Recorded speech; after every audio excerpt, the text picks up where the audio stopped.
மே மாதம் 4ஆம் தேதி தமிழகம் அடுத்த முதல்வரை தெரிவு செய்கிறது.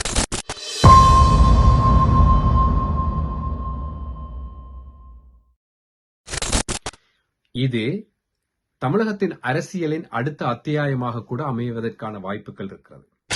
இதன் மையப்புள்ளி விஜய். சமீப காலமாக தமிழ் மக்களுடைய இடையே பேசப்பட்ட ஒரு சொற்பதம் தற்கொலை.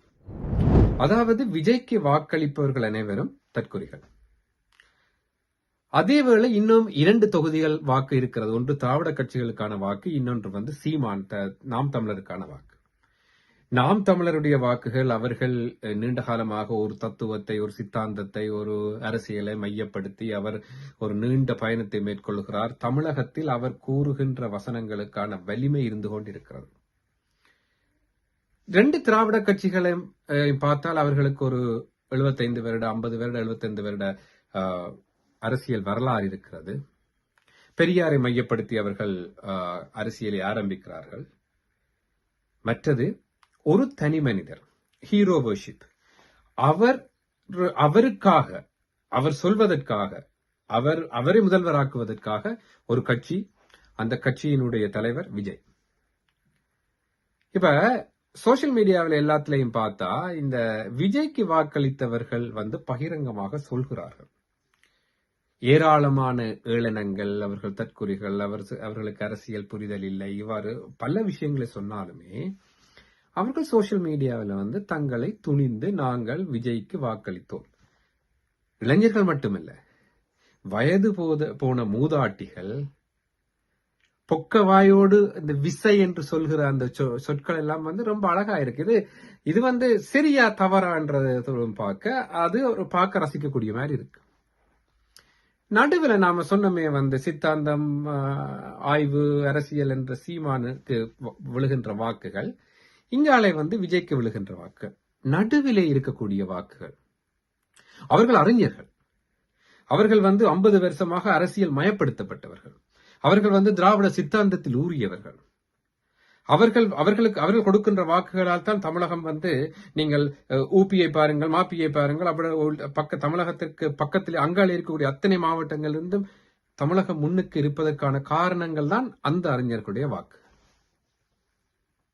திராவிட கட்சிகள் இரண்டும் அந்த கொள்கை என்று பார்த்தா அவர்களுக்கு எது பொதுவாக இருக்கிறது? நாம் ஒரு ஈழத்தமிழர், நாங்கள் லண்டன்ல இருக்கிறோம். எல்லாத்தையும் மீறி எங்கட தமிழக தமிழர், ஈழத்தமிழர், மலேசிய தமிழர் மீறி எங்களுக்கு ஒரு ஒரு வரலாறு இருக்கிறது. நாங்கள் தான் மூத்த குடிகள். அதேவேளை எங்களுக்கு ஒரு பிரச்சனை வரைக்கல நாங்கள் லண்டனுக்குள்ள புகுந்தோம், யூரோப்பியன் கண்ட்ரிஸுக்கு வந்தோம். எங்களுடைய அரசியலும் தமிழ் அரசியல் எப்படியும் ஒரு பிரிட்டிஷ் அரசியலை போல இருக்க வேண்டும் என்று நாங்கள் நினைக்கிறோம். சில வருடங்களுக்கு முன்னுக்கு அமெரிக்காவில் இருந்த ஒரு பிபிசி டிஸ்கஷன்ல அமெரிக்காவில் இருந்தவர்கள் கூறினார்கள், அமெரிக்கர்கள் பிரிட்டிஷ் பொலிட்டிக்ஸை போல தங்கள் பொலிட்டிக்ஸ் வர வேண்டும் என்று கனவு காண தொடங்க வேண்டும் என்று. ஏனென்று சொன்னா இங்க பிரிட்டன்ல பிரதமர் பாராளுமன்றத்தில் நின்று கொண்டு, பிரதமரோ அமைச்சர்களோ யாராவது ஒருவர் பாராளுமன்றத்தில் நின்று கொண்டு பொய் சொன்னால், அல்லது பாராளுமன்ற எம்பிக்களை பிழையாக வழி நடத்துகிற விதத்தில் மிஸ்லீட் பண்ணினால், பிழையாக வழிநடத்துகிற விதத்தில் கதைத்தால், அவர்கள் உடனடியாக அதை திருத்த வேண்டும். இல்லை என்று சொன்னால் பதவி விலக வேண்டும்.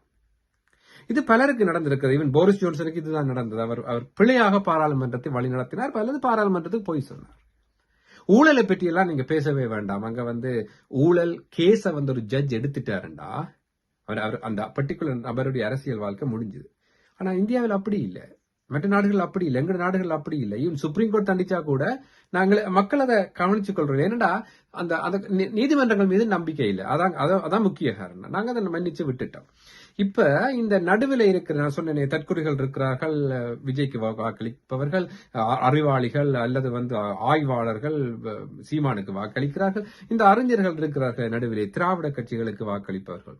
ஒரே ஒரு கேள்விதான் நான் பாக்குற கேள்வி, 10,000 ரூபாய் ஒரு வாக்குக்கு, 5,000 ரூபாய் ஒரு வாக்கு கொடுக்கிறேன்னு சொன்னா, இதுதான் அந்த அறிவு, இதுதான் நீங்க தற்கொலைகள்ல இருந்து நீங்கள் மாறுபட்டு நிக்கிறது இந்த ஒரு புள்ளி தானா?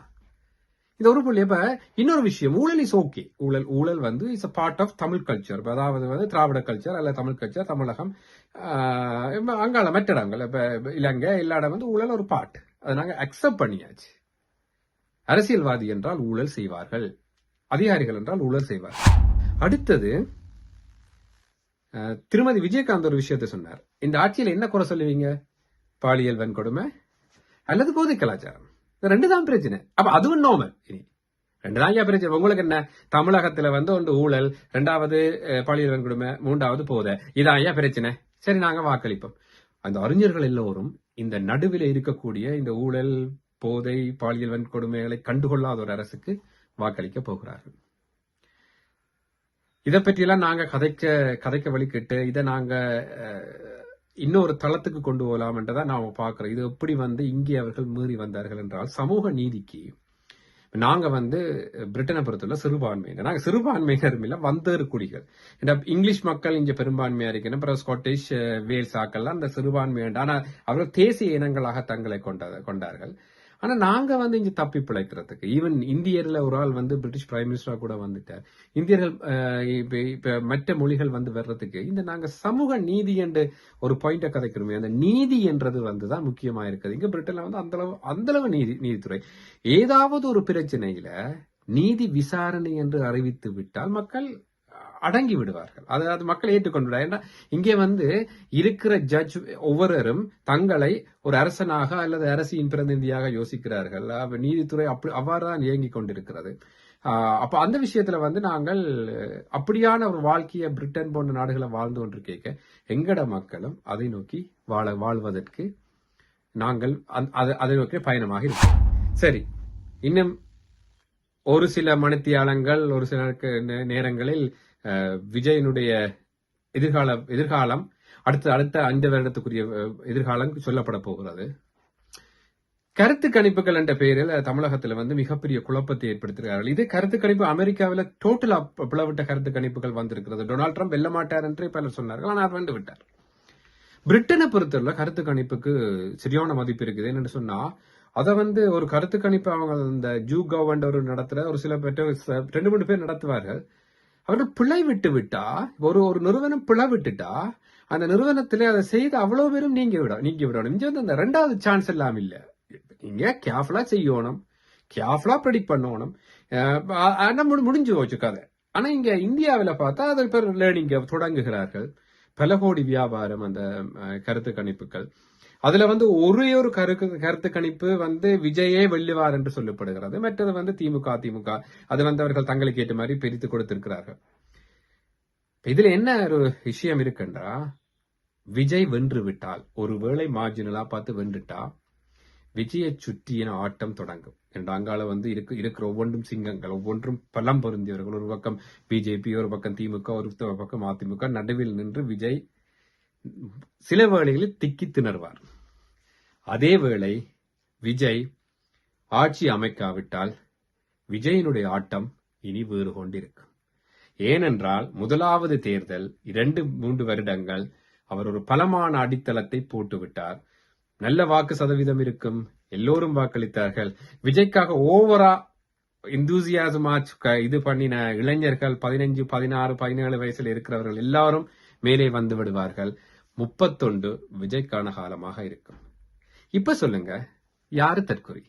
ஒரு மாற்றம் ஒன்று வேணும். இந்த ஊழல், வன்கொடுமை, போதை கலாச்சாரம், இதுகளை மாறி மாறி செய்து கொண்டு இருக்கக்கூடிய ஒரு இடத்துல அதை மாற்றக்கூடிய ஒரு வலுவுள்ள ஒருவருக்கு வாக்களிப்பவர்கள் தற்கொலைகளா? இல்லை. எல்லாம் பரவாயில்ல. திருமதி விஜயகாந்த் சொன்னது போல, என்ன பிரச்சனை? அவர் ஊழலை சொல்ல இல்லையா, அவருக்கு ஊழல் அது பிரச்சனையா தெரியல போல. என்ன பிரச்சனை? பாலியல் வன்கொடுமையும் பொது வசதி தான் இருக்குது அப்படி என்று சொல்லிக்கொண்டு அதுக்கே வாக்களிப்பவர்கள் தற்கொலைகளா? தற்கொலை கதை தொடரும்.